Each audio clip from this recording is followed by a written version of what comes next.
Hi everyone, welcome back to my first video after a long sickness for the past few weeks that I had. I had a severe cough, and as you can see, my voice has not exactly recovered since then. So, while I was away, I spent an hour and a half of my own time to listen to this debate about the Manosphere hosted by Jubilee. Now, this individual right here is Mark Manson, and he's gonna be surrounded by 20 Manosphere individuals. So here are the highlights of all the moments I found interesting. I'm gonna put the timestamp on screen. And just to give you guys an idea what we are about to deal with, here's the intro. Has feminism held men back, or has the manosphere distorted what masculinity means for an entire generation? I'm John Regalado, and from Jubilee Media, this is Surrounded, where one brave soul faces a room full of disagreeers. Today we are diving into the manosphere, feminism, and what being a high-value man actually means. Our guest today is a best-selling author who's made a career out of challenging the way men think about themselves. Mark Manson, welcome to the show. Thank you. Are you ready to debate this circle? I think so. All right, manosphere folks, are you ready to get into this?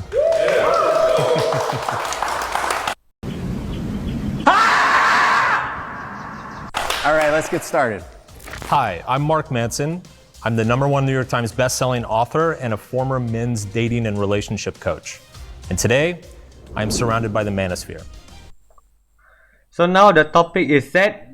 So let's go to the first question on hand.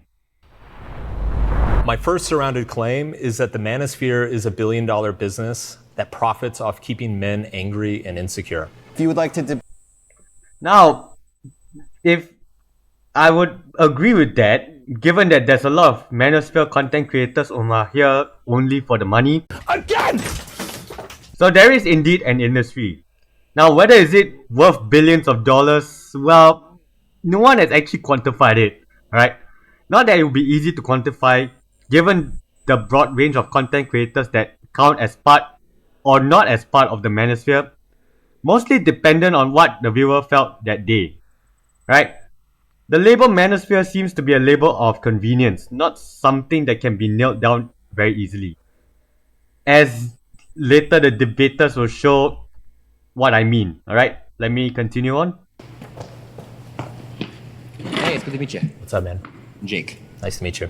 So I think it's important to ask first, what do you mean by the manosphere?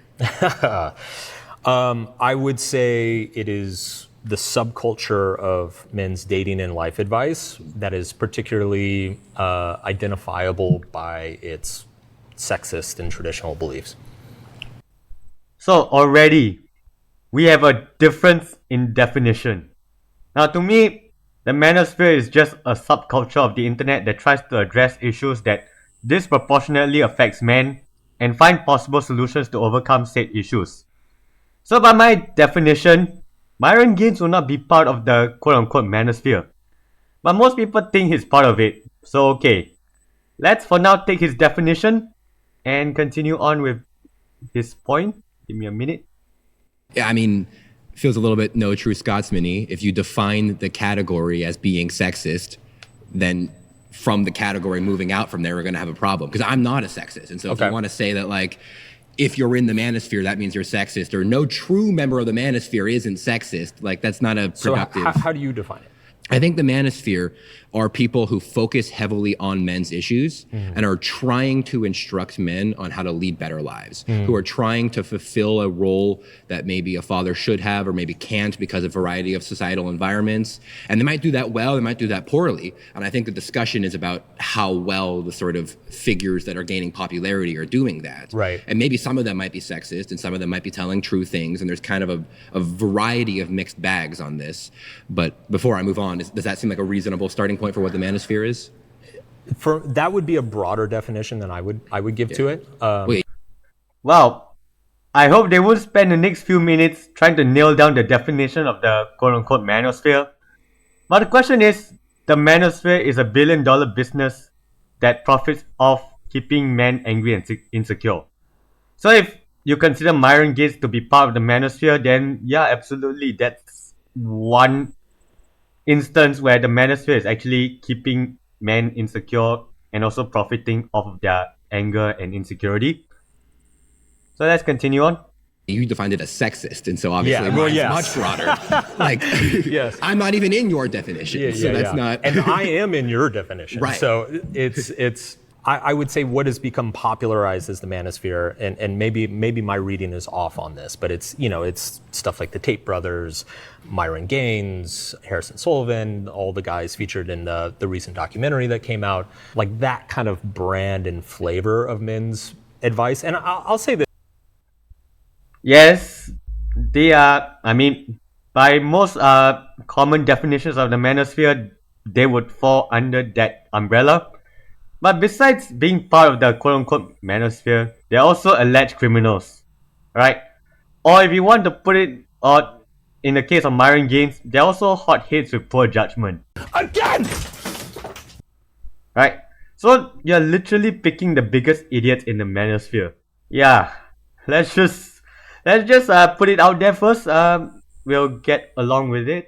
Get stronger, There was a be more whole confident. subculture of men who really very much define their message around anti-feminism. Women are ruining culture and society. Feminism is ruining culture and society. That doesn't mean all. Well, the topic of the debate here is the manosphere is a billion-dollar business that profits off keeping men angry and insecure. How did it devolve into women or feminism? Sure, saying feminism is ruining society is profitable. Just that the manosphere, quote unquote, is not the only people saying it. Just on a side note, the manosphere also says a lot of other things that are quote unquote profitable, right? Set up for that.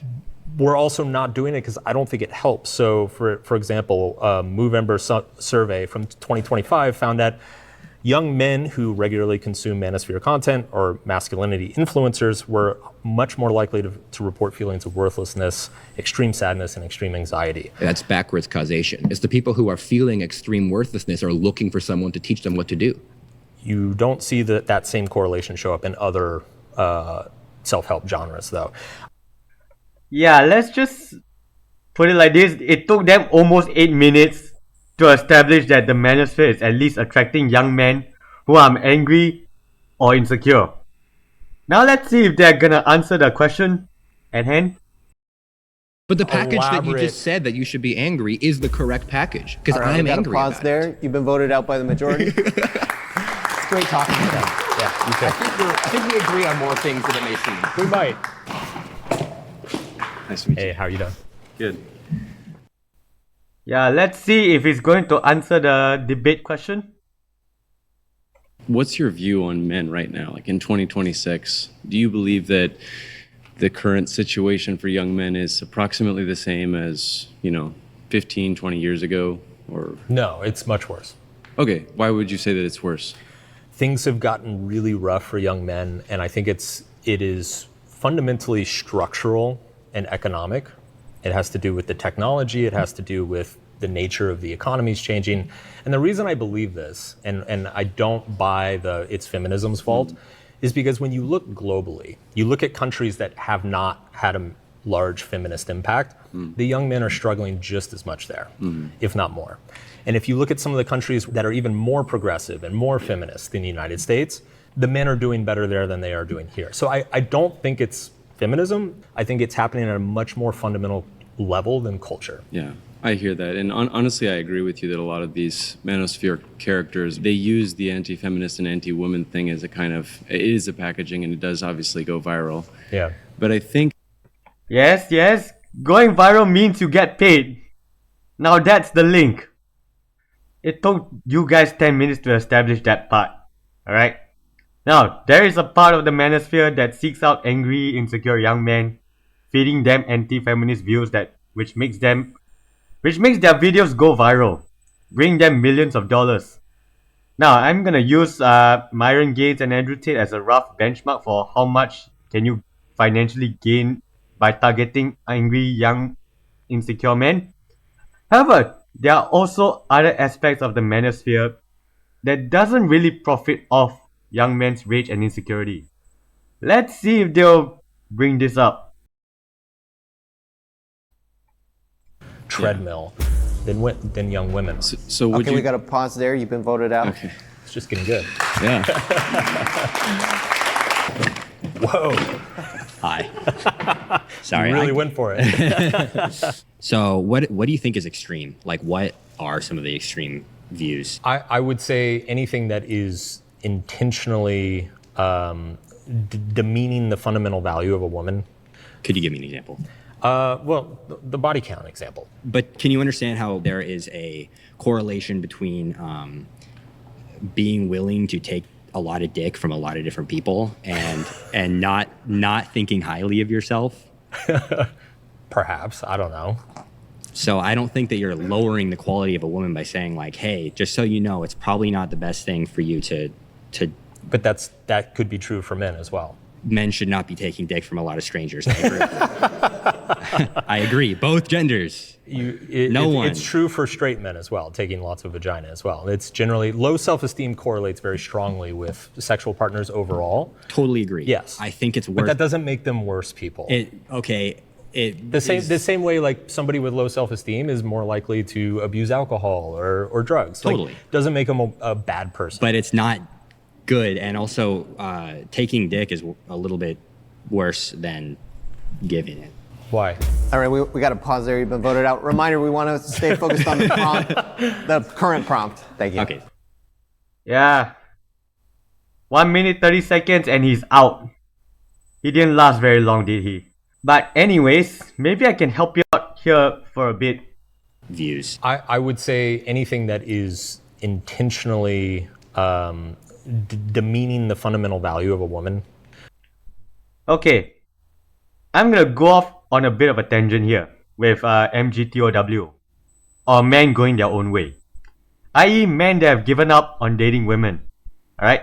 Now depending on who's doing the study, men spend on average between $8,000 to $15,000 a year on dating related activities, which rounds out to about $189 per date. Now just to put that into perspective, you can get Microsoft Flight Simulator Deluxe Edition for around $160. And if you skip another date night, you can get, I don't know, a Thrustmaster controller. Or if you really want to go buck wild, skip 2 more dates, you can get one of these. Now, if simulators are not your thing, you can get Grand Theft Auto 6 with a PS5 included by skipping 7 to 8 dates. Not that guys find it easy to get someone to go on a date with, but that's besides the point. Besides, if you date to hopefully marry someone one day, you have opened yourself up to the possibility of getting divorced, which makes you vulnerable to be part of a $50 billion industry. Right? Now let's take $8,000 spent on dating activities per year. $8,000. You can get a second-hand car by literally skipping dates. Remember what Mr. Manson said earlier? I would say anything that is intentionally demeaning the fundamental value of a woman. So you can kind of make the case that MGTOW or MGTOW demeans women by saying that they are worth less than all the things I've mentioned previously. Therefore, don't go on a date with a woman. It's a waste of time and money. So in a way, MGTOW is taking advantage of men's anger towards modern marriage and dating culture to get them to separate themselves from women and redirect their funds towards quote-unquote more fun activities or activities that yield better returns. If that is not demeaning towards women, I don't know what is at this point. Yeah. Okay. Hi, What's up, man? nice to meet you. How you doing? What's your name? Mark. Mark, my name is Mauro. Nice to meet you. God bless you. Are you familiar with the red pill, blue pill philosophy? Yes. My understanding of it is that the blue pill is basically what society has taught you. You know, do what the man tells you, follow the typical 9-to-5 job. And then the red pill is when you wake up and realize that nothing is as it seems, that society has been duping you, and that it's our responsibility as men to, you know, take control of our lives and go back to the way nature intended it. How'd I do? You did actually pretty great. Okay. I have to say, Mr. Manson, Good job on the research. It's what I disagree with is all of the packaging and the philosophy. No, right on. Yeah. I actually agree with that. I think actually like the supposed like manosphere whole ideology actually has been actually hijacked. You know what I mean? With these people like Andrew Tate or Nick Fuentes, you know what I mean? Like I don't think they're the epitome of masculinity. Yeah. You know, I don't think that really represents what a man actually is. You know, Fuck yeah, dude. Preach. I mean, I do believe with some of their ideologies, but not entirely. You know what I Yeah. mean? Like, do I think, you know, men and women are equal? No. Do I believe that they're complementary? Yes, absolutely, for sure. But I just want to tell you also, like, you know, like part of the manosphere right, philosophy is the red pill, blue pill, and I actually do 150% believe in that. And I do believe in the Matrix, you know what I mean? And you're stuck in this rat race, Yeah. you know what I mean? And you don't want to be part of that. And then I've been actually like quote unquote like red pill. I really take that philosophy to heart. You know, the thing about the red pill, blue pill, right? Like, you could look at that as just taking responsibility for your own life. Absolutely. Right? Yeah, And that's an idea that's thousands of years old. Absolutely. Yeah. It's the analogy of the cave. Yeah. You have these men stuck at the bottom of a pit of a cave. Yeah. Just watching pure shadows. Yeah. And that's to me almost the same as like you're watching the news, you're watching TV. Yeah.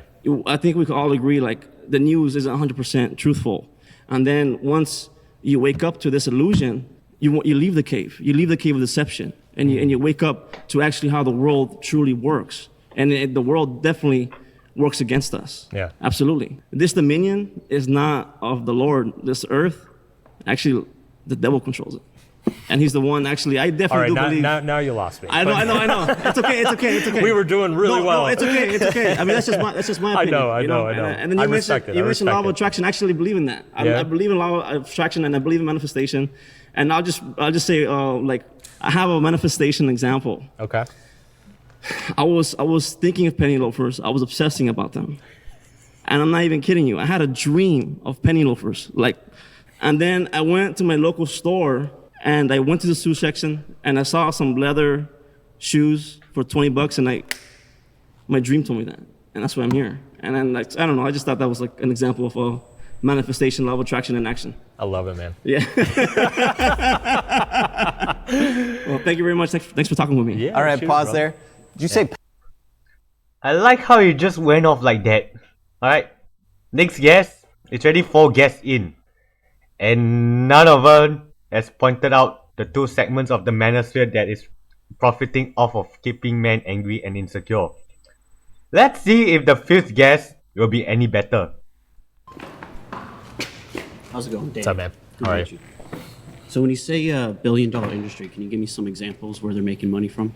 Tate's Hustler University, I think at one point he was bragging that it was making 12, 15 million a month. Finally, someone stayed on topic. Took us what, 20 minutes to have someone stay on topic? Come on, keep the momentum. Stay on topic. Sports betting, gambling sites are sponsoring a lot of these guys. They're driving like millions of dollars of revenue to them. OnlyFans, like a lot of them manage OnlyFans, so like they'll tell you how like the Matrix is holding you down and how women are, you know, these women are disgusted, and then they will like turn around and promote the OnlyFans girls that they manage to. So it's Would you say like online dating courses as well? online dating courses. Yeah, like dating courses and anything like online to give you like advice to pick up girls. Is that Well, in the manosphere as well? It depends. I mean, this gets back into like how do you define the manosphere? Yeah. Well, you kind of defined. You said OnlyFans. You said sports betting. So now you're just Sure. encompassing a bunch of different things that probably has nothing to do There's with a the actual lot of manosphere different forms itself. of monetization. Yeah. Right. There's a lot of different forms. And again, there's like the manosphere. I think at this point we've probably established there's a spectrum. My issues is primarily with the extreme end. Okay. Right. So extreme is OnlyFans, which I agree on is bad. Yep. Gambling, which I agree on is bad. Okay. So what else is the extreme that's it's making too much money where you feel like that's harmful to well, society? I mean, Tate's course largely just taught people how to promote Tate's course and take 50% of the revenue. So, I mean, it's by definition a pyramid scheme and an MLM. So you like went into the course, like you know the courses that are available there? No, this is just public information. Okay. So then what specific courses in there is harmful? So you seem to know a lot about if it's making $1 billion. I've not taken the course. Okay. So you're kind of just assuming, you're just guessing, right? I mean, this is just based on things that I've read. So if someone's taking a course and they're learning just stock trading or trading cryptocurrency or like online marketing, is that bad that they're in that course? Depends on what this course is teaching them. Okay. Is it more you just don't like the person that's giving the course? Well, you that's- don't like their that is- ideology, but that if is- they're that is- giving something that's critical for that men is to tr- learn and make money, you just don't like the vessel it's coming from. That is So if it was also coming true. from you, you'd probably be like, okay, well, you're biased toward yourself. You like the information you give, and you I can teach wouldn't the make same a stuff course and be on good. trading shitcoins. Like it's both. It's both the content that's being sold and the personality selling Yeah. it. Well, you would I- say I that take people issue have with. self-agency, right? They could decide if they want to take the Sure. course. They could decide what information is good from this person, what information is bad from this person, right? Sure. You bring up all these like Myron Gaines, Andrew Tate. They probably say, I would say 90% of it's good, 10% of it's bad, and Okay. you don't have to take all 100%. Everyone has self-agency, so if you can't decipher what's good and bad from someone, not to be rude, but unfortunately you're just low IQ because you could just take simple stuff that's just good. Be like, oh, I'm going to apply this to my life. Oh, that's kind of extreme. I don't like that. I'm not going to apply that to my Right. life.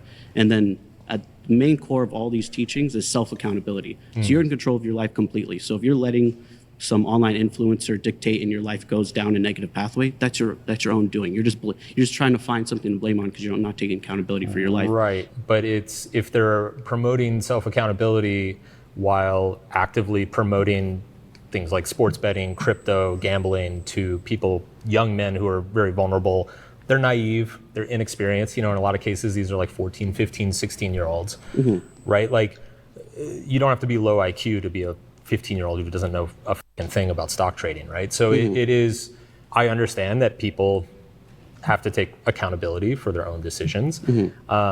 But I don't think that necessarily absolves some of the purveyors of these courses and this monetization of the responsibility of not taking advantage of their audiences. Okay, All right, pause there. We're out of time. Got it. Finally, someone stayed on topic. Also, with regards to figures like Andrew Tate and Myron Gaines, well, for Myron, he kind of has an incentive to keep men angry so that they continue tuning into his show to watch him kick women off his podcast. So there's the incentive right there. Whereas for someone like Andrew Tate, he's taking advantage of young men's insecurity around their financial abilities by selling them on a course on how to trade crypto. Now, there we have two very good examples of the manosphere profiting off of young men's insecurities and anger.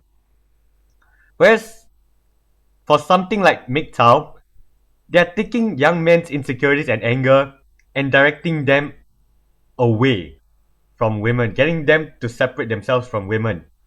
And I don't think Micheal is making a single cent off of it.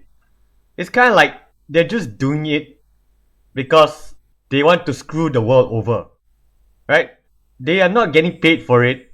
So I think if I have to say anything about the manosphere, I think the Micheal segment of the manosphere is the most destructive one here, right? Not to say that the red pill or the black pill is not destructive. I'm just saying Micheal is the most destructive one, alright? So let's go on to the next topic at hand. My next surrounded claim is that a woman's body count doesn't matter.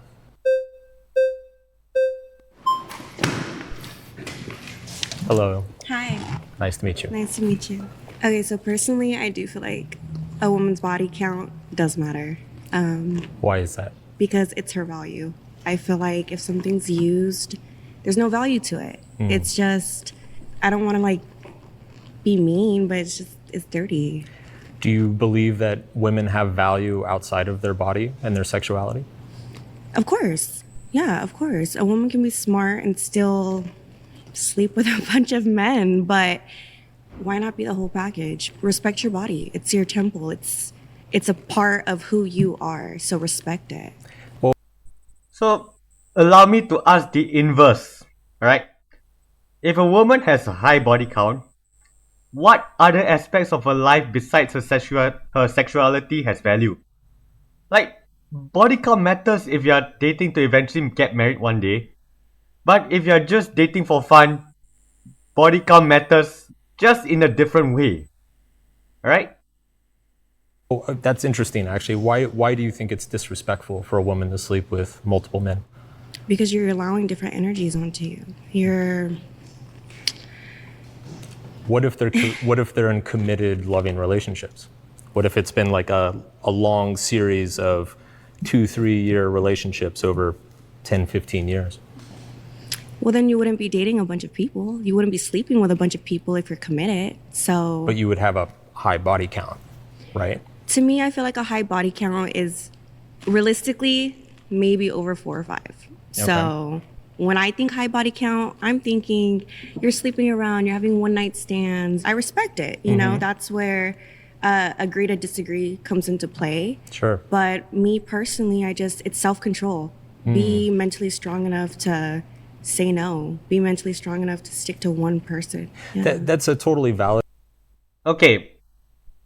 For me, personally, if I ever get married, if that woman is a virgin, i.e. a body count of 0, I'll host the wedding at the Ritz-Carlton Hotel with a capacity for 900 guests. And then I'll make my suit out of high-end bespoke craftsmanship for my suit. And then I'll give her designer gowns for her, alright? And then I'll cater buffets with live cooking stations. And let's just say I'll just throw I'll give her everything she wants for her wedding night. Alright? Now if that woman has a body count of more than 0, i.e. not a virgin, I'll just host the wedding at a barbecue pit and only allow her immediate family to show up for the wedding. And then I'll, make my suit out of black trash bags. And then I'll make her wedding dress out of a white trash bag for the gown. And then we'll buy food from the supermarket and we'll barbecue it ourselves. Why? Because I don't want the man she slept with to come to our wedding on my dime talking about your wild escapades to our guests. Right? If there's no guests around, there's no one to talk about your wild escapades to. And since you say my past doesn't matter, losing them wouldn't hurt that much, right? Preference. My argument is that a body count it's just one piece of data, and I think it's a pretty arbitrary piece of data because people change. They have complicated life stories. Maybe you're a party girl in your 20s and then you settle down and get serious, in your late 20s.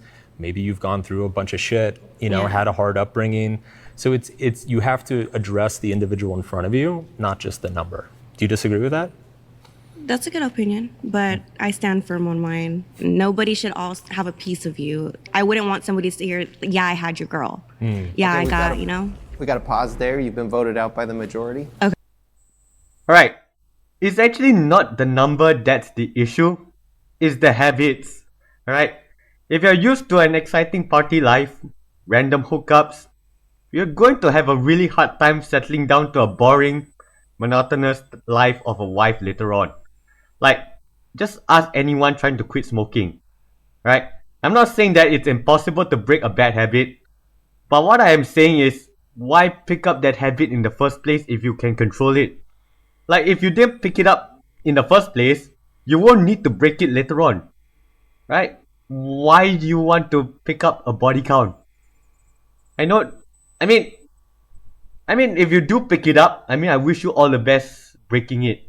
And for those of you who say, the past doesn't matter, sure. Make sure you make the change and keep that change. Or better yet, if I say, no friends allowed, you better not fight me on that.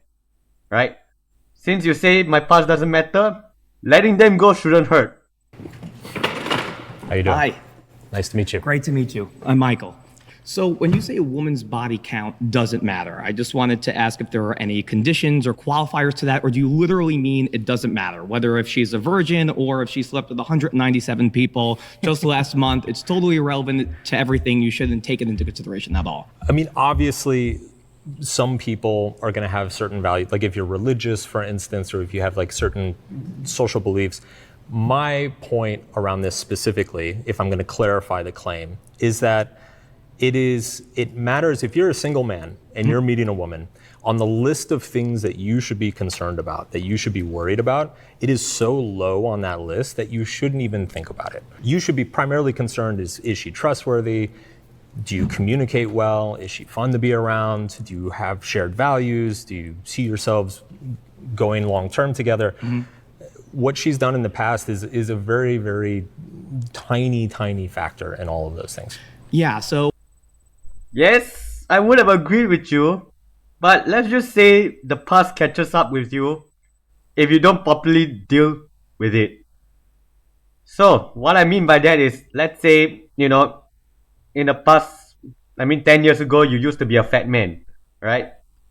And then at some point, if you don't change your habits, you're still gonna be a fat man 10 years on, right? If you want to say, when the qualifier, my past doesn't matter, it's actually valid is when you made a change and you kept the change. So, for example, if you were a fat man 10 years ago, if you change your eating habits and you kept off the weight, then at least then I can say, yeah, your past actually doesn't matter. Right? Because why? You have already made the changes and you kept the changes. You have developed the new habits and kept it. Right? But whereas if you talk about like a body count, if you like have a body count, high body count, so it's like, you used to be a party girl, but then you did nothing to change that, right? So to some extent, you're still a party girl 10 years on if you like don't do anything to change your habits, right?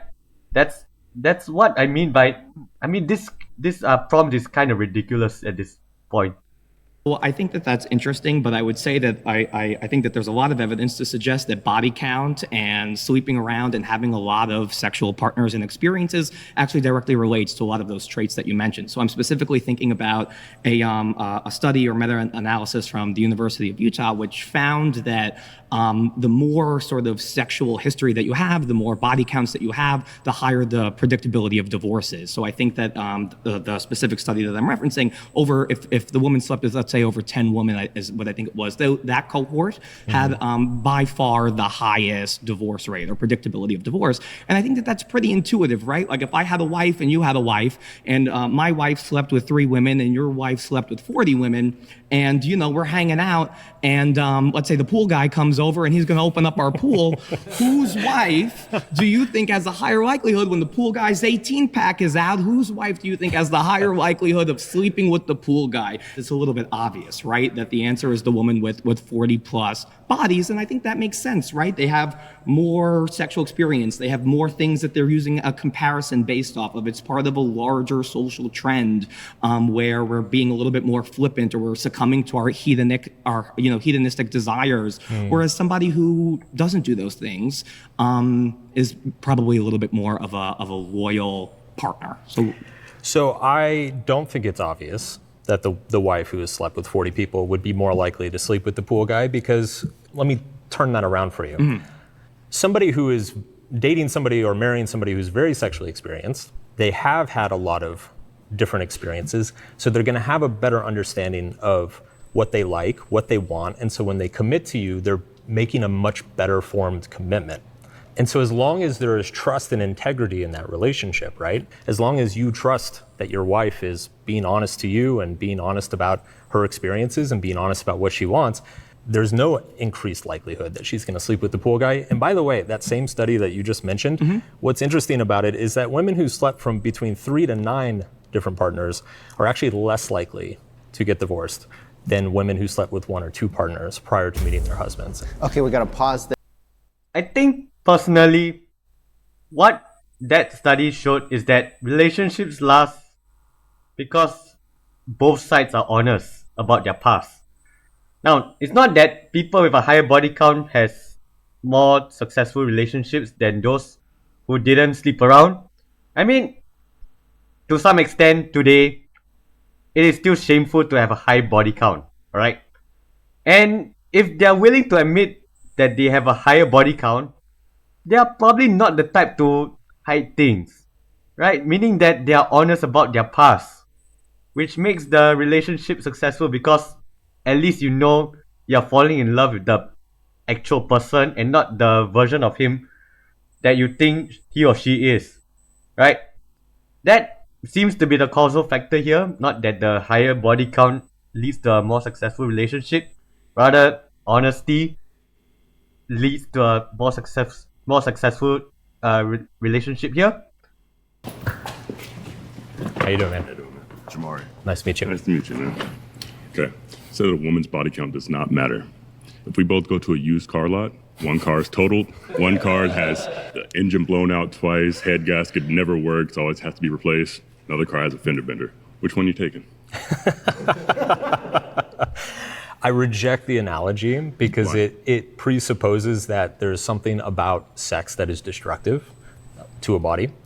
I actually think a better version of that analogy is if you just bought the first car you ever test drove, how likely are you going to be satisfied with that car versus if you go out and test drive 5, 6, 7 cars, get an understanding of their features, what you like about them, what you don't like, then you're able to make a much better informed decision. So again, which one would you rather take? The one that's had all these problems or the one that's had the fender bender? I told you, I reject the analogy. Okay, so we're gonna test drive 6 different cars, 7 different cars. Sure. 8, 9, 20? Why can't we just stick with our one car? Let me ask you this. Yes. I mean, if you have to test drive 20 cars and none of them satisfy you, I think the problem might be you as the driver, or maybe you keep looking at meaningless performance stats of the car, such as top speed, right? Then again, if a woman has a body count of 20 and I bring her home to my bed and she puts me to sleep instead of drawing my mind with her sexual abilities, I mean, she's out the door. Because she apparently learned nothing from the past 20 men she slept with. Now, if she's a virgin, okay, sure. I'll close one eye because it's her first time, right? A lot of men treat body count as a proxy for trust, right? And so what I ask guys is I say, imagine 2 women. One of them is a virgin. She has 0 sexual experience. Fender bender. Sure, fender bender. But you catch her lying to you, she doesn't keep her word, she's unreliable. And then there's a woman who, let's say she's been with, I don't know, 10 guys, Sure. Whatever. But she's honest with you, she always shows up when she says she's gonna show up, she does what she says she's gonna do, she's very loving, she's very caring, she's never broken your trust once. Which one is likely to be a better partner? The first one. Because if she's had 10 different partners, or why she had 10 different relationships, why haven't those worked out? Well, you would have to ask her that and find out. Right. Because people are complicated and they have different life stories. Right, so let's ask a question here. If a woman asks me, what do I do for work? How tall am I? How much do I bring it home? Why can I ask you, what's your body count? You have standards, why can't I have a standard?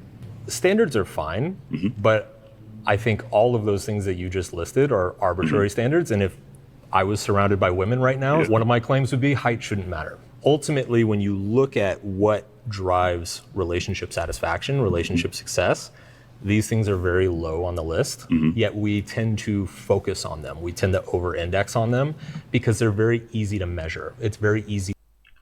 Yeah, I mean, body count is in dating is like the BMI in health and fitness. It's simple to measure, but they only tell a very small part of the story. Now, if someone has a high body count, at minimum, it shows that her sexual abilities, or the lack thereof, if the sex is good, why would a man dump you? It's either her character made the sex not worth it, or she's just bad in bed. To like compare 4 versus 6 or 6'2" versus 5'11", right? And so that's what everybody thinks about and talks about when it's actually, when you look at the research of like what makes for a happy relationship, these things aren't even on the map. Okay, so if a woman has, let's say, 12, 13, 17 bodies, how many relationships have you been in? 3.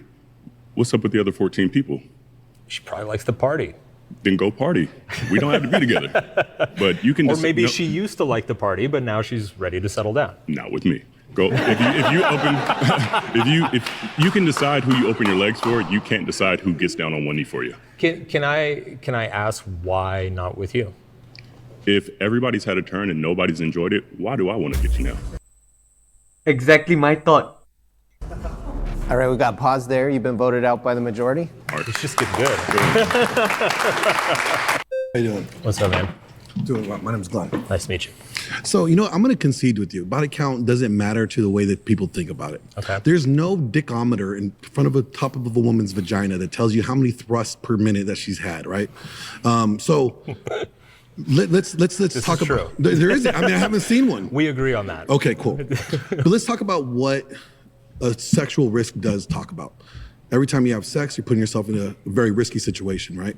A woman is getting penetrated. A man is having his way with her. So if a woman has a high body count, it does speak to the level of risk that she's willing to put herself in. And that could be questionable to be like, oh, but she's willing to put herself in risky situations like this. What other risky situations that she might be able to put our relationship in? If this is a behavior pattern, that's where I would say body count matters. Most of the people are talking about, well, whether their body count matters because like they want to have make sure she's pair bondable, whatever. Right. A virgin will cheat on you just as quick as a woman that had 1,000 bodies. I'm with you there. 100% true. But when it comes to the behavior pattern, the characteristics, that speaks more to why body count could matter and should be factored in the decision. If you're going to be willing to take risks, I'm not trying to take some of these risks with you. I think you and I are actually pretty close on this. I agree with you that personality and character traits is ultimately what matters. But my argument is that there's much better ways to find out if somebody's a risk-taking person than asking them for their body count. Yeah, you're never going to find out a woman's body count, right? Well, and it's also just arbitrary. I mean, take her to a fucking theme park and see how many roller coasters she goes on. Like, there's other ways to figure this out. See if she gets on the carousel. If she chooses the carousel first, right? I'm with you on that because I would say, you know what? Observe what she can observe. Her behavior. How does she treat you? Does she treat you better than anyone else has ever tried? 100% agree with you. My point, though, and this is where body count is, I think, a bad proxy for what you're talking about, is that people are complicated, man. People change, people grow, people go through phases. Like some people have like f***ed up histories and backgrounds. I was a fucking mess when I was young. I racked up a huge body count. Now I'm in a very happy marriage. Body count is a weak data source for this. I would say that, and in the grand scheme of things, but not in a micro correlative, factor. Now, let's be honest. Like most of the reason why people are saying the body count matters is because they don't have sex enough. They're actually they're more concerned about being her best. And Dr. Orion Teaban on my own podcast said that being her best is more important than being her first. Yes. Because her first could be this guy. He was like 6'3", tall. He might be a pro ball player. Yes. And you want her to be following up after that one body count? Probably not. The body count obsession is men's insecurities being projected onto the woman. I agree with you, but the fact that it does matter when you're factoring in risky behavior, that's more important. All right, we got a pause there. You've been voted out by the majority. Now, I would disagree with using body count as a proxy for risky behavior. Sure, maybe for risky sexual behavior, but for risky behavior in general, probably not. Because I know people who went skydiving, took drugs, and bungee jumped, but never had sex. Now, granted, if you're vetting for risky sexual behavior, then a body count can indicate that. But let's just say this, in a marriage, what kills more is financial recklessness. So, I think a credit score would do a much better job saving your marriage than looking at someone's body count, alright? Ross. So, a woman's body count doesn't matter, that's the claim. I would argue that it's a blanket statement. Like, I would argue that most men want a beautiful balance between experience and exclusivity. Say for like the city boys in the club, they want a girl with a high body count because they don't want an inexperienced, horrible lay. Yeah. And people or men, they want a woman that no one's had because they don't want the homies talking about, oh, I had her too. And also, like Glenn said, I think that patterns matter too.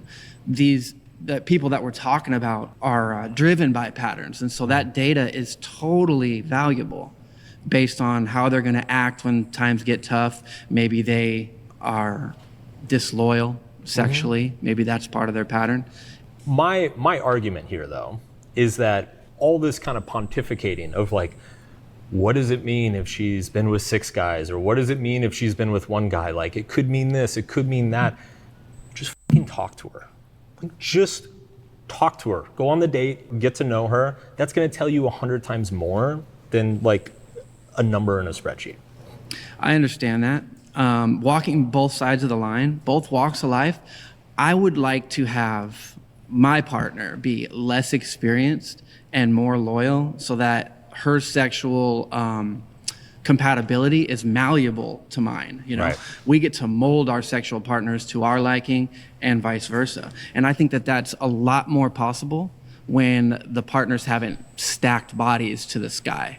What I'm arguing against is kind of this social judgment, all this like viral content of shaming women for body counts and all this stuff. It's like, that works for you, that's great, but that doesn't necessarily mean that that's going to work for every man out there, or every woman who's been with so many guys should be shamed for it.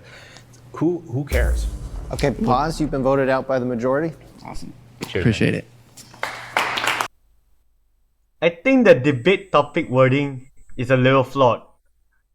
Like, it's kind of implied with the prompts that we men should just turn a blind eye to a woman's body count. Which, watching this, is not exactly his position. His position seems to be that a body count is not a good proxy for many things that actually matter in a relationship. Right? There are better proxies out there. It seems like the wording is kind of flawed. I mean, you decide that for yourself. What's up, man? Hi, Patrick. Sick outfit, man. Thank you. I have two questions. Number one, do you have any employees that work for you? Yes. You do. Now, did you look into their history when you hired them? Of course. Of course. If you saw someone with a job history of maybe 1, 2, 3 jobs, a long period of time, or someone with 15 jobs, was there for a couple weeks, 3 weeks, you call their employers, like they didn't last, which one would you pick based off of if they're equally qualified in the interview? Whoever interviewed better. I was saying they're both equally qualified on the interview. So why are you looking into the history Right. if someone's meeting you for the first time, they interviewed great, why would you even bother looking into the history of it? So without quibbling with the analogy, Yeah. which I could, if we're going to stick with the job interview analogy, I actually think this is an analogy that works in my favor, right? Because you can have people who have only been at one company and have terrific experience, Yeah. and then they get on the interview and you realize that they don't know a damn thing. For sure. Yeah, I agree with you. Yeah. And then there's other people who have worked at 10 different companies and jumped around every single year, but then you get on the interview and you realize, that there's a clear explanation for that they have a diversity of experience, and actually they're a really good fit. My argument here is really that, like, forget body count, just talk to her. I personally agree with that. I don't think you have to ask a woman her body count to know, because if you just pay attention, her actions will show you everything you need to know. Her actions and attitudes will tell you everything you need to know. And then I'm also assuming, my other question was, I'm assuming that you're talking about body count matters when it just comes to relationships, not value as a person, correct? Because I would say, like, I don't think people think someone's like less valuable as a human being just based off how much sex they had. But maybe to a relationship, some guys may find that a less valuable someone that's been around, you know what I mean? Some people do. So yeah. But to that latter point, Yeah. there is absolutely some demeaning language within the manosphere I agree with around it. women around that. And And that is very much what I disagree. I mean, I think that's just projection insecurity, because they want to disqualify someone from the beginning to, soothe their rejection, personally, is what I think. Pause there. You run out of time. We're going to move on to the next prompt. Thanks, man. Personally, I think this prompt, a woman's body count doesn't matter, it's not the best way to frame Mr. Manson's position here. Now on to the next prompt. My next surrounded claim is that porn has done more damage to men than feminism has. To repeat the prompt, porn has done more damage to men than feminism has. That's like saying to a death row inmate, would you want your electric chair to run on AC or DC circuit? Like, what's the difference? Let's see what they say. Mark. Sean Boyd. Nice to meet you. Nice to meet you too, bro. Feminism, straight pipeline to abortion. Okay. Abortion kills upward of 1 million Americans every single year. It's 3,000 men, women, and children dead a day, right? If we're talking about comparatively on what's had the greatest impact on taking away manpower from America, have to say, without a doubt, feminism by far. What do you have to say about that? I was not expecting to go down the abortion road. I don't see how this relates to like men's mental health and agency in the world. We're comparing feminism specifically, right? Yeah. To porn. Yeah. So of course, porn is degenerative as well. I say we get rid of them, both of them, feminism and porn. Okay. Definitely. But if we're comparing Sure. feminism and the destruction that it's had on men as a whole in America versus porn, we'd have to like say that the lives actually being taken. Obviously, you see abortion as murder. Absolutely. So your argument is that the murder of all of the aborted fetuses is vastly outweighs any damage that porn could ever do to extremely. Another caveat to that, the porn and feminism come from the same place. That's pretty interesting. They come from the same place. Are we just looking at two sides of the same coin here? Like the AC or DC circuit that I mentioned earlier to the electric chair? I don't know. Could talk about that later on a different, in a way we How can so? get more. The same destruction of the nuclear family Okay. was Because porn has been around for thousands of years. let's say the people who own OF right now. Okay. Let's say that the most profound ability to make the America's daughters prostitutes from the young age all the way to the high age, right? On a vast majority. What they say, 35 to 40% of women right now, or over over 18 going up into 45 are on OnlyFans right now. That's not true. Absolutely ridiculous. But yes, definitely. I actually have the actual numbers from OnlyFans themselves. Please give me that. Yeah, so there are 3.7 million total creators on OnlyFans, 1.1 million in the US.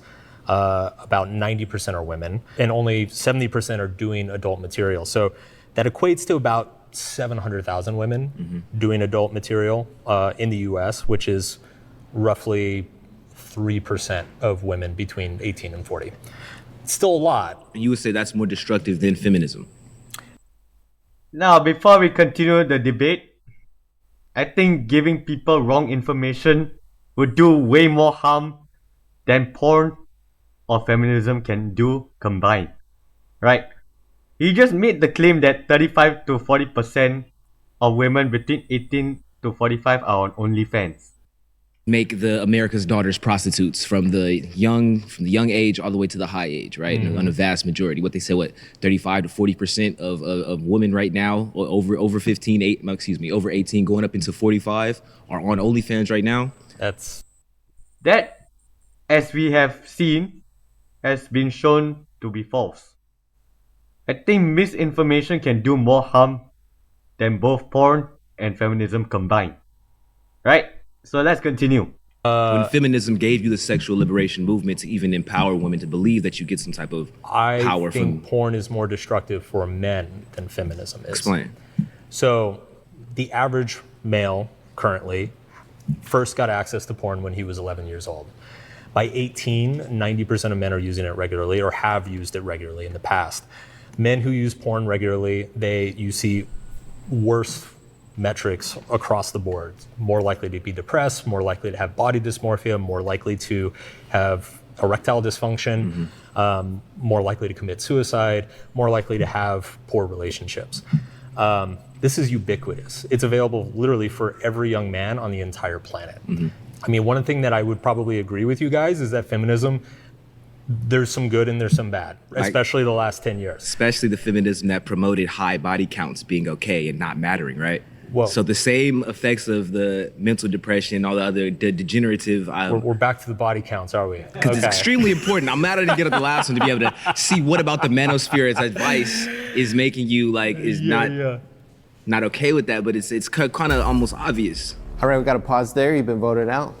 Now, if you insist on comparing feminism to porn, maybe from feminism's side would be no-fault divorce can be a good candidate. Because now you can literally dissolve a marriage for almost any reason. And when a divorce does happen, the man's mental health takes a much bigger hit than the women's. So there's a possibility right there. But again, the problem is kind of stupid. Right? It's like, as mentioned earlier, it's like asking a death row inmate on the electric chair whether do they want AC or DC circuit to power their chair. Hi. Hello. Jessica. Mark. Nice to meet you. Porn is more dangerous or damaging? Damaging. Damaging to men. Okay, so porn use is selective. Not every man uses it, but every man is subjected to feminism in their society, in their marriages, in their workplace, in their home. You can choose autonomously not to watch porn. You can't choose to end no-fault divorce, which is exposing children 70% more likelihood to being abused. Same with the women. Opening the welfare program for single mothers, which is increasing the crime rate, which is affecting all of society as a whole, not just men singularly. If that were true, then you would expect to see male mental health decline in the most progressive countries in the world, right? There are countries that are even more feminist than we are. UK. Sweden, Switzerland, Germany, Australia, there are lots of them. You don't see the same decline in male mental health that you see here or in the UK. Are the populations the same in Germany and Sweden as they are in America and the No, UK? there's lots of differences, obviously, but my point is that if feminism was just by and large the problem for men's both. outcomes, Yeah. then you would see a clear pattern across all of the most progressive countries of the world, and you would not see men struggling in non-feminist countries, right? Well- So there are countries like China and Japan where men are struggling even more than they are here. That's an indicator that feminism is like not the root cause here. Okay, but the argument is porn is doing more damage to men than feminism. Yes. You can choose as an autonomous adult male who's accountable for your own actions and behaviors not to watch porn and engage in that activity, but you can't choose to avoid feminism in society. Correct, but it's, if 11-year-olds were getting access to cigarettes and alcohol every day, would you make the same argument that those 11-year-olds, they can choose not to indulge in cigarettes and alcohol? Well, or would the you tell difference would you tell actually- the purveyors of the cigarettes and alcohol, get the hell away No, from I would the probably 11-year-old? tell the parents, your child isn't autonomous. They can't make their own decisions. They can't consent. So you as a parent need to be more controlling over your child and their behavior. So children, making an equation between adult male and children is not the same because they're not autonomous like Right. adults are. And porn is predominantly harming young boys. Absolutely. Yes. Yeah, which is why we should probably have age restriction and identification on it for uses, which has been shut down in places like Minneapolis. Yeah, so I agree with you on that. So We I agree think on I that, think yes. we can mutually agree that porn is damaging Yes. to men and women and society. But if you're going to measure it, feminism has done more damage to society and men's mental health, family economy, the nuclear family. I just don't see that in the data. I don't. The data and the results of feminism are out, and men's mental health, women's mental health has been worse than it's ever been in recorded history. More men and more women are committing suicide today than they ever have been in That's not recorded true. history. When? Pre-1970, actually, funny enough, 1950s suicide rate was actually the all-time high. Okay. It's complicated, and I think we both agree that men in today's society are struggling greatly. But when you look at feminism as a 100-year project of women's liberation, equal rights, voting rights, civil rights, I just think it gets scapegoated for a lot of other things. All right, pause there. You've been voted out. Please return to your seat. All right. How you doing? Good. So question, as a male feminist, aren't you okay with women doing porn? Aren't you okay with them having high body counts? Or, because feminism, it tells women if they want to sleep around, that's totally fine, just like you said. So I'm confused. If porn is more destructive and feminism pushes that they're allowed to do that, I get there are some feminists, I'm not sure if you are one who's anti-porn, maybe you're just pro-sexuality but anti-porn, but how can you explain that to me? I am generally sex positive. People should be free to explore their sexuality as they see fit, I think, including women. I don't think that they should be demeaned or degraded for exploring that sexuality. I get that. Wouldn't you then be okay with women doing pornography then? I am okay with women doing pornography. My issue is the ubiquity and the access that men have to it, particularly young men and young boys. The ease of which a 14-year-old boy can spend an entire day just staring at porn for free. True, right? but okay, so quick question. You're a father, I'm assuming you are? I'm not. Oh, you're not? Okay. Yeah. Well, I'm a father, right? So I have access to all the internet in my house. If I want to, I could just block it off and not let my kids watch anything like that, right? Which I do. My children aren't that age yet, but when they get to it, I would do that, right? So that would kind of eliminate that. But if my kids go outside or just watch them on TV that pushes feminism or whatever the case may be, or sometimes I've seen them where they're on just kids YouTube and there's something pops up for like OnlyFans or something. I'm just like, how is this popping up on kids YouTube, right? Which you would think has parental control on it. Sure. So that's something that's unavoidable. Where I could just put something on my internet that says, hey, anything that has adult content on there, my children cannot see. The first thing I'll say is that, do you think that your kids are going to get around those blocks? I hope not. Because statistically, they will. Well, maybe I'll get it from a friend or something. Go to a friend's house or whatever. The data is, I think it's 94, 92% of boys by 18 have been exposed to pornography, and then about roughly 75% of them are exposed to it on a regular basis. So are you full ban on it? I'm for two things. One is I do think there should be tighter restrictions around it, and I do think there should probably be some regulation around it. Yeah, because you could just turn on a camera, have sex, and say it's porn, and pay the woman, and technically she was a prostitute. Yeah. Secondly, I think there should be just a lot of education and awareness built around this. And this is one of the things that I do in my work is just letting guys know, like, hey, dude, looking at porn every day for years is like fucking your brain. No, I agree. And your dick. So, All right, pause there. You've been voted out. Please return to your seat. Thanks, man. Now, it seems like the effects of porn is more overt, whereas the effects of feminism is more, under the table, more covert. There's a straight line between porn and the many horrible side effects that porn brings. Whereas with the effects of feminism, it's just amplified by something else. I mean, usually the internet, technology, or whatever. Insert whatever amplifier you want here. Make it easier for people to go, there's something else at play here. Right? So it seems like, feminism is more covert, more under the table. Maybe it was always there, but then it's only exposed by the internet, for example. Whereas porn, I mean, there's a lot of studies linking it directly to linking the side effects of porn to porn itself. So that seems to be the issue here, is like porn is more overt. Alright? Welcome back. Thank you so much.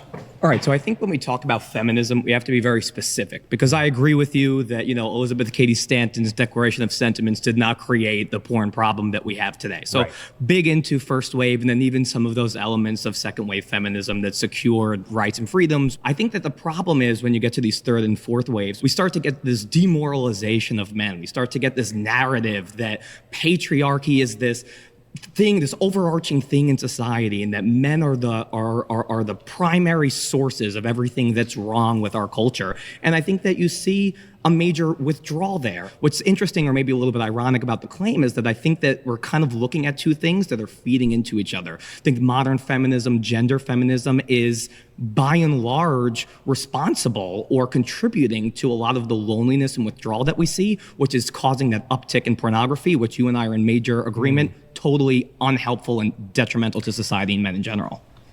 You had me up until those last few sentences. I think we agreed on everything up until there. I agree a lot of these statements about young boys being told that they are just inherently problematic for existing, right? Like these are all, we're on the same page there. Like that, those things just are terrible narratives to have in the culture. Terrible. That said, I personally don't think they are widespread enough or ubiquitous enough to really point at them and say, that's the problem. Because when you look at the problems that have been affecting young men and boys, they go back decades. They go back to the 80s and 90s before any of this stuff started. So I think it's a little bit of a red herring. I think it's a lot of political talking points that get a lot of attention, right? It's like we hear about something crazy happening in an elementary school. Everybody gets riled up and freaked out, and we're like, that's the problem. And it's not. That's one school. It's a minority case. It's something that hasn't been ubiquitous for more than a few years. Whereas there are like real structural problems and issues that have been going on for decades that have been harming young men that just never get talked about. And I feel like pornography is one of the larger ones. Yeah, so that's really interesting. I think that you made a point prior when you were talking about sort of the shift in the economy that we're seeing, kind of going from physical-based careers to more social-based careers, and that women on average tend to prefer those social-based careers, and that's tend to be where the economy is going. So I'm totally with you there. I think that's one of the major issues. I think the overprescription of methylphenidate medication, pathologizing male play behavior, fatherlessness, all of these things are contributing. But again, the problem is that the left controls the megaphones of society. So the left controls Hollywood. The left controls mainstream media. And the left is part of this cultural movement about patriarchy and toxic masculinity and the demoralization of young men at every twist and turn, starting in elementary schools, which are by and large dominated by women who are teachers, particularly left-leaning women who sort of propagate this narrative that men are these really, really dangerous pathologizing cretins of society. And what do? They withdraw. They say, okay, well, if I participate in society, I become evil. Maybe I'll just withdraw, and maybe I'll just hang out in my mother's basement, and maybe I'll watch porn. Because if I don't want to be evil, well, at least I could be harmless. At least I could do nothing. So I think you and I are in agreement here a little bit, right? But Again, mostly, I think we agree on the problem. I don't think we agree on the explanation, which is, I would say, are all of those messages that young men are getting recently, is that actually causing the issue, or is it just messaging that's not helpful? And I would argue that it's just messaging that's not helpful. And to your point about the left having the megaphone, obviously that's changing the last few years. The fact that we're here right now is part of that changing. Yeah, independent media is doing a tremendous job in breaking down those barriers. And my fear with the Manosphere, the reason I'm here today, is because I want these issues to be brought up to the public consciousness in a way that is healthy and not attached to all sorts of the toxic ideologies. Yeah, I mean, look, I agree with you there. I think that where I would push back heavily is that I think you're downplaying a little bit just how serious and pervasive these narratives are that's coming out of the third and fourth wave feminist movement, gender feminism, however you kind of want to call it. And when you have all of those cultural megaphones in the ear of young men telling them, you are the problem, be more like a woman, suppress those urges, don't be aggressive, don't go out and work hard, don't bother tuning into those masculine urges, those then get suppressed. And what happens when they get suppressed, they manifest in these really sort of crude and dangerous ways. And I think that's what you see why the Manosphere even exists in the first place, right? I think that one could kind of understand the Manosphere as maybe a response to gender feminism or a backlash to gender feminism, which I think is obvious to predict, right? Of course, such a radical movement denigrating young men would produce sort of a fascist or psychopathic backlash that is equally unhelpful. So I think that the main thing is we need to change the narrative in the culture, honoring what makes men men, not saying that men and women are interchangeable, that men need to be more like women, that men's sort of innate urges and desires around physical strength, around aggression, that those could actually be channeled in super helpful ways. I mean, the things we that got to pause there. We're out of time. Of course. All right. Well, it was great, Mark. I really love your work and everything you do. Thank you. Yeah, I think that conversation just exposed how America solves problems. We always treat dandruff with decapitation in this culture, and I don't understand it. Now on to claim number 4. My final surrounded claim is that the most attractive men are those who like and respect women. Welcome back. Thank you. I think there are kind of two different hypothetical case studies that would show that this isn't the case. I actually wish what I'm about to say wasn't the case. Okay. But we all know the example of the man who is really not a great guy, and her friends are telling her like, oh, you shouldn't date this guy, but she's just so attracted to him that she's kind of hooked into that. And then the counter side, we know the kind of guys that are really nice, who are really respectful, who are buying dinners, who are getting flowers, who are doing all these things, and they're just not that attractive. Right. And so no matter how respectful they are, no matter how good they are, no matter how kind of nice guy they are, and that doesn't mean that there's a continuum of you have to be a bad boy, you have to be a nice guy.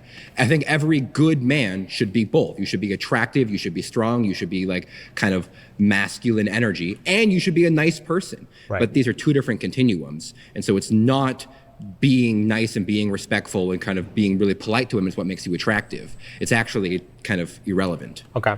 Let me introduce another dimension to that spectrum. I would argue that nice guys are not actually nice. They're usually being for sure, They're usually being nice in a transactional way, Yeah. right? It's like, I bought you flowers. Now will you like me? yeah, let's have sex. Yeah, you know, right. and women smell that a mile away, and it's a complete turnoff. And obviously, creepy, yeah. It is very creepy.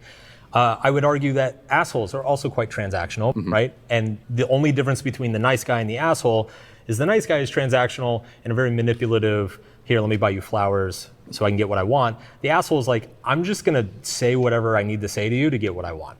And that works, unfortunately, often enough in these kind of short-term relationships. It works in the short term, and it works with insecure women. Right. Those are the two circumstances that it works in. There is a third type of guy who is just not transactional. Yeah. And is like, this is who I am. I like you. Mm-hmm. Do you want to go out? And if she says yes, great. If she says no, great. He's going to go find somebody else. Yeah. Those are the most attractive men. Right. Now that's something I can actually get behind. Let's continue on. So can we agree that your claim is false for insecure women? Not necessarily. Because so what did you just say then about how those kind of asshole guys is effective on insecure women? It is effective on insecure women, but I think also just being a confident, honest man can also be effective with insecure women. Okay, but I feel like you've already conceded that those guys are attractive to them. Yes. Okay, sounds good. Yeah.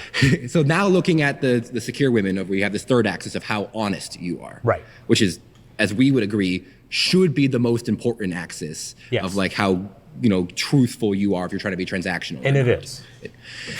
I wish it were that way. It is.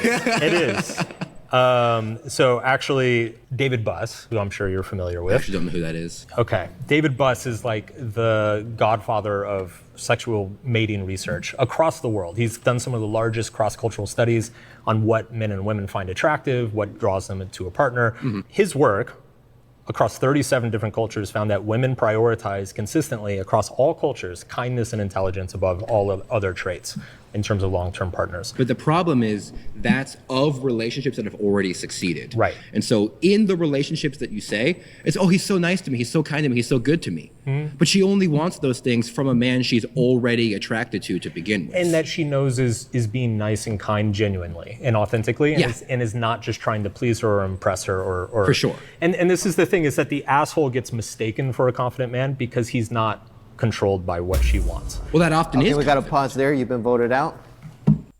Now, did Mark do a good job explaining the quote-unquote nice guys finish last phenomenon? Good to see you again. Welcome back. Okay, so are you implying men in the manosphere don't like or respect women? Is that your implication of the claim? Yes, I would classify a number of predominant manosphere influencers as not liking and being respectful towards women. Yes. So when you say like, you mean just like they are not attracted to them? Like, would you say the manosphere consists of homosexual men, or what's the like about? Maybe. In some cases. Okay.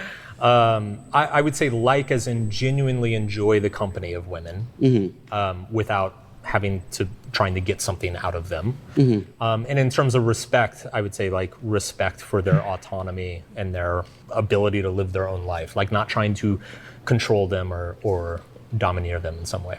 Okay, so you just say like men and women are just equal in kind of your sense, right? Yes. Yeah. Well, if I say they're equal in value but not equal in capability, does that resonate with you at all?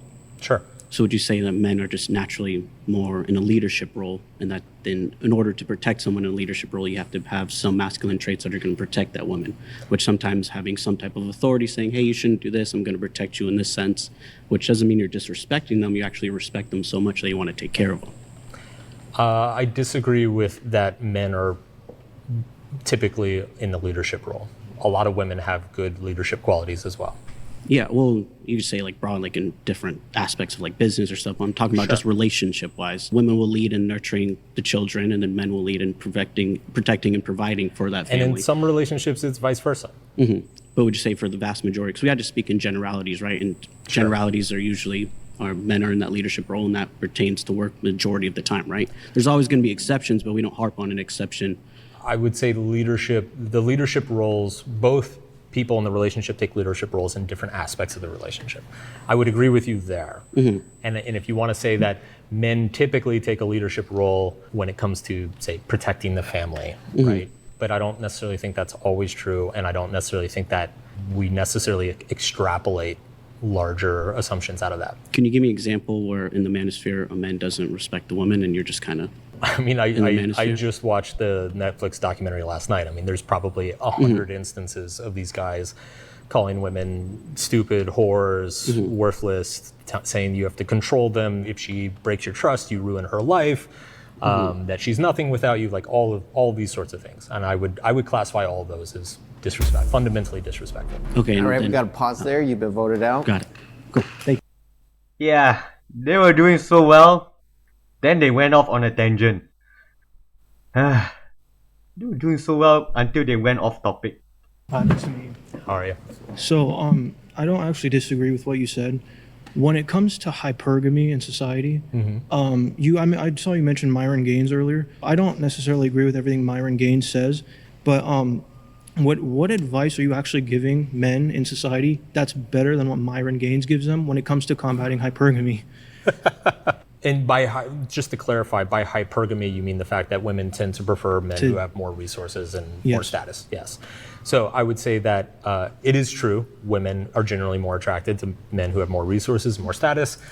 It's just a fact of life. But I would argue that you can make up a lot of that simply through character, behavior, shared values, shared life experiences, and the way you communicate with a woman. But not when it comes with promiscuity, right? Because like if it's the case that men want to get married, you're probably not going to want promiscuous women. And I think promiscuity is bad for men and women, but I think it's worse for women because it causes male promiscuity because of hypergamy in society. A lot of these men are secularist men. They don't follow any sort of ecclesiastical authority when it comes to the way that they govern relationships. That's why you see Myron Gaines giving out advice like 100 women or 50 women or whatever his advice is. And again, I don't agree prescriptively with a lot of what he says, but I don't know that secularists actually hand out better advice than that. I think that, I don't know what you think. My advice to men, it has been and has always been, is that you got to get out there and meet lots of women face to face. Hypergamy is not an issue if we're not filtering most of our dating options through a screen that we're swiping through every 3 seconds, right? It's like when people's attention span when it comes to filtering a mate is limited to just a handful of seconds and like the most superficial facts about them, of course they're gonna over-index on those superficial traits and those unimportant facts, right? Whereas like if you actually get face-to-face with women, you actually meet them, you find some that you gel with, you vibe with, that you have like good rapport with, you have shared values, you have shared dreams, right? Like this sure, but that's not a big percentage of women. We got to pause there. You've been voted out. It's a very large percentage. Good luck. All right. I think what Mark is trying to get at is just own it. All right. People are gonna call you whatever they want. People are gonna have their opinions about you. Now, if someone hates you, you can have the attitude of, well, nothing of value is lost. I guess Mark was trying to tell men that it's that trait that women find attractive. I'm not sure what he's getting at here, but let's continue. Johnny, how you doing? Good, how are you? So I want to kind of clarify our terms. As far as attractiveness, I would say, is it the likelihood of landing that first date, or is it like a successful marriage? I would say both. With I will concede that first date, it's a bit more like there are a bunch of asshole-ish things you can do to get that first date, but you don't have to do them. Okay, I believe I agree with that. Yes. But what's being preached online is otherwise, and that's what we're seeing as far as like the fantasy side of what women consume, like women porn is often the vampire, pirate, the 50 Shades of Grey guy. He was a jerk. So we see that what's something we're gonna put onto ourselves to get that date, and often it works. Being that jerk gets you that first date, and if you want to be the nice guy after that, I support that, and that's something you should do. Can I ask you maybe a somewhat personal question? Go for it. Have you ever watched porn that you were like, I would never actually do this? Yeah. Mm-hmm. Me too. But that's 50 Shades of Grey. I see it, but there is a correlation between the guys that are jerks in real life do land that first date. Yeah, and then they lose the girl.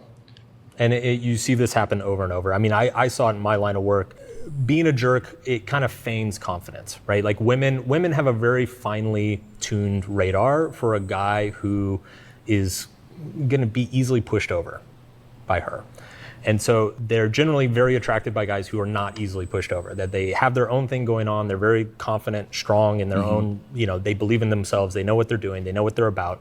And so if she meets a jerk, that is a little bit of a false positive signal. He has no actual character to back that up. And so it quickly either fizzles out or it spirals into a very toxic relationship dynamic that, we've all seen before.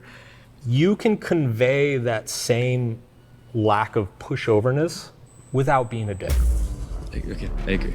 Okay, pause there. The flags are up. Thanks, man. Thanks. I mean, did I characterize what he said previously well?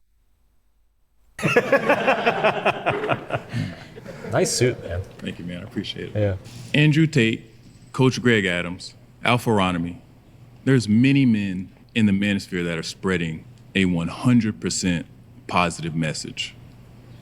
Women love jerks. That's 100%. You know that. I disagree. What I want to do is I want to go back and kind of round this all together. Men have suffered for years. When you think about the Gladiator, when you think about Thomas Edison. Yeah, he's going off topic here. I'm gonna skip till he gets back on topic. All the time.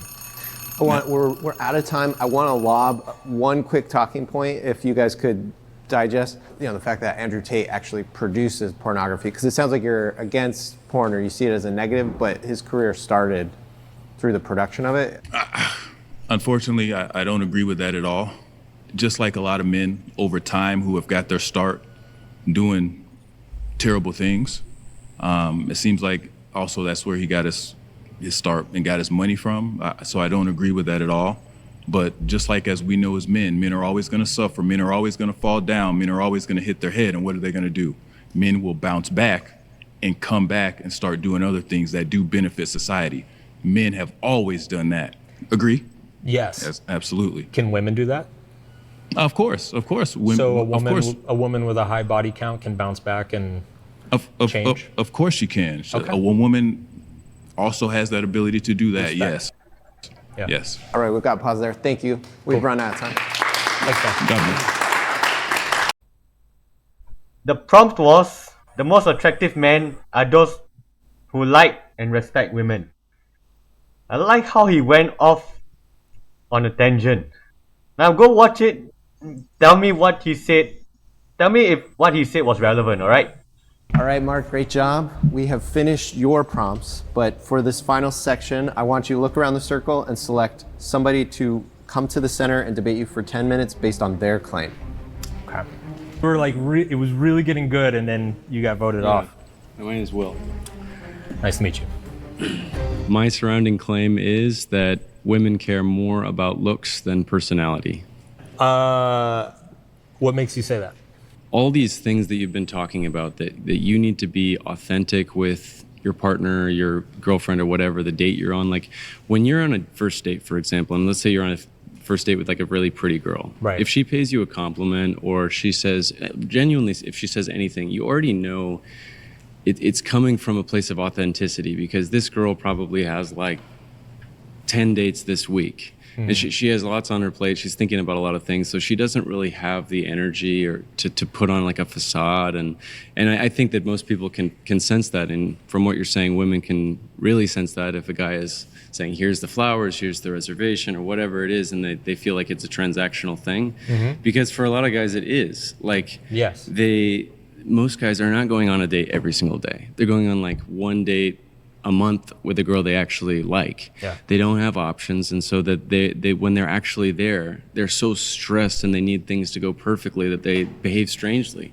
And I think that women can perceive that. Yes. So what you're describing is like, you need to be this authentic guy that if a girl blows you off, you say, hey, no worries. Yeah. That guy is a guy with a lot of options, and the guy with a lot of options is usually just a really handsome guy. I mean, that's what it is. What would you say about examples of ugly dudes with smoking hot girls?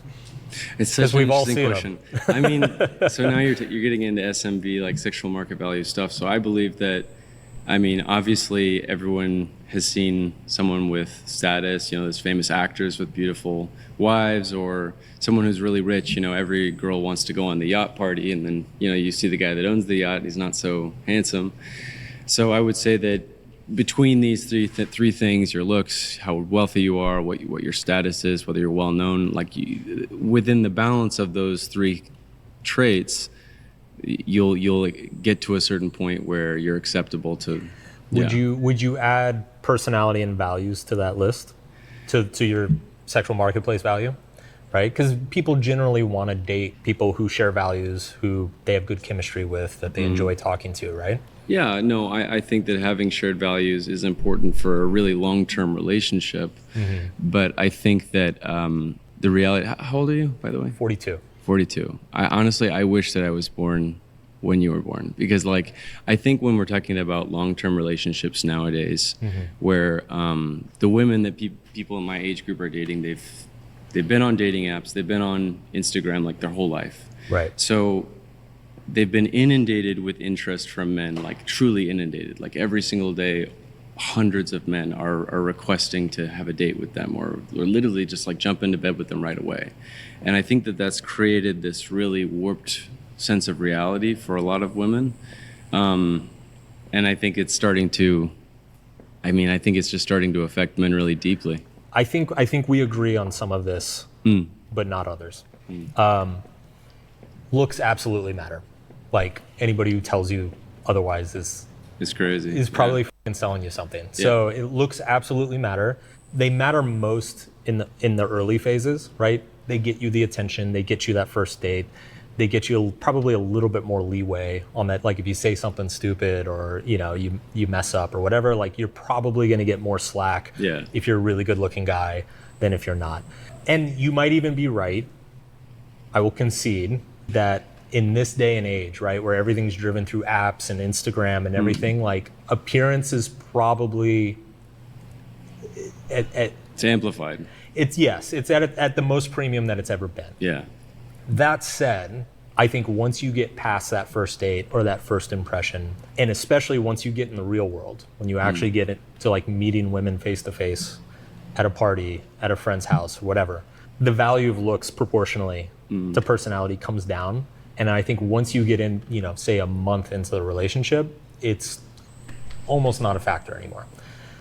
It's almost all personality. I couldn't disagree more, because I think a lot of the relationships I've seen of my peers that have made it, it's usually been, they've been together for 10 plus years, and both of them they've kind of let go of all of the facade and the vain things you're describing. Sure. Maybe they don't go to the gym every day like they used to, or they stop caring that much about eating healthy. And I think the ones that have made it, I'm saying the man and the woman have kind of both let go of these things progressively, and they've descended, is what they say. Okay. And so their I think in stomach line is descended is what's happening. And I think maybe part of that is because they've both internally really committed, like, this is the relationship I'm going to be in the rest of my life. Why would I do all this BS? Yeah. But I think that a lot of times it's not so simple like that. You might only be 4 or 5 years into a relationship and you're like, this feels really good, but sometimes I'm not sure. And I think that if both partners, at the end of the day, they feel like, this person I'm dating isn't just valuable to me, they could be valuable to other people as well. It discourages people from just kind of throwing things away or deciding that their life is better off in a different direction, or whatever it might be. If I can just tell you my experience, I've been with my wife for 14 years. My girlfriend before that I was with for about 3.5 years. Something funny happens. When you're in a loving relationship that is very happy, you stop seeing each other objectively. It's actually really weird. Like, because this person matters so much to you, even if they're gaining weight, even if they've let themselves slip a little bit, even if they, are dealing with some sort of like sickness or condition or whatever, like, you don't see it. It's like your perception warps around them, and the same happens to you. Looks really only come back into play if you're unhappy, right? Because then that's when you start asking yourself, why am I still here? Why am I putting up with this? Oh yeah, she's not. So let me try to understand this. It seems like quote unquote looks and quote unquote personality are very tightly interlinked when it comes to women. Like a good personality means you look quote unquote look good to a woman.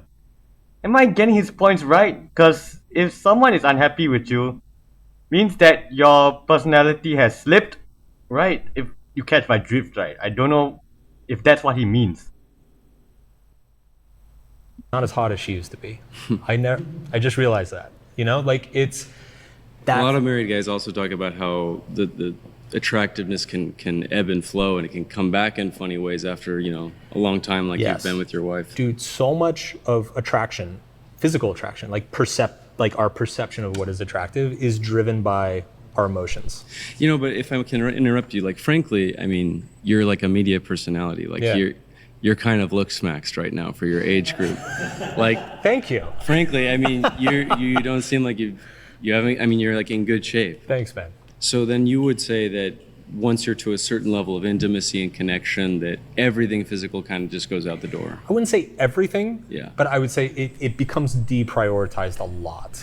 I think we're getting a little. I think that my bigger message, just for like young men that are in the early stages, because I mean, look, everyone would love to have a happy marriage and be on year 14, but I think that like most of these guys who are kind of in the red pill community, they want to talk about game and all this stuff. Like you need to be, you know, rude to a woman to get her to like you. Yeah, like again, it's not that looks don't matter. It's just that I think what I see, right? And I'm not really in this industry anymore. Yeah. Like I used to, all my work was around like helping guys meet girls and get laid and find a girlfriend and all that. You got guys laid? Yeah. like a lot of them? Yeah. I used to take guys out to bars and like. You would wingman them? Yeah. It's like a professional wingman. Isn't it so weird how just having another dude with you, like I think it increases your chance by like 1,000%. It's ridiculous. It's social proof. But it's what I see with your generation. Because so much of this has moved online, it's moved into the digital sphere. So much of how people talk about and understand dating has become digitized. It's just photos and numbers on a screen.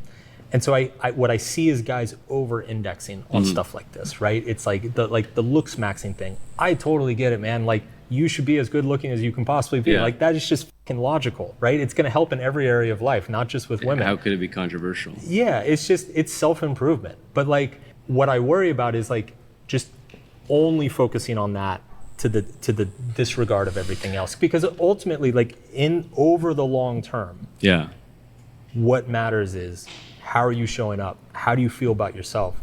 Do you communicate well? Are you respectful? Can you like call somebody out on their bullshit, right? Like that's the stuff that matters. I have to. All right, I'm sorry, I gotta stop you there. We're out of time. Oh man. Now, if I understand Mark here, it seems like the digitalization of dating has made it such that we have to somehow convey our quote-unquote personality through pictures, which makes people think that how someone looks is more important than it actually is. It's kind of like blaming the umbrella for the storm. Like most people don't know how to take photos. I mean, most people just point and shoot, no second thoughts. Meaning that they often show their own personality, quote unquote, as quote unquote lazy, uninterested, or just incompetent. Which is not exactly what you want to show to someone on a dating app, alright? And let's just say not everyone is a professional photo shooter. So, yeah. So, that's the end of the video. I hope you guys enjoyed the breakdown of one Anti-Manosphere Mark Manson versus 20 Manosphere guys. Now, special thanks to Jubilee for hosting this wonderful debate. I hope you guys have learned something new, alright? Leave a like, comment, and subscribe. I'll catch you guys next time. Bye bye, and hopefully my throat will get better by then. Alright, have a good one.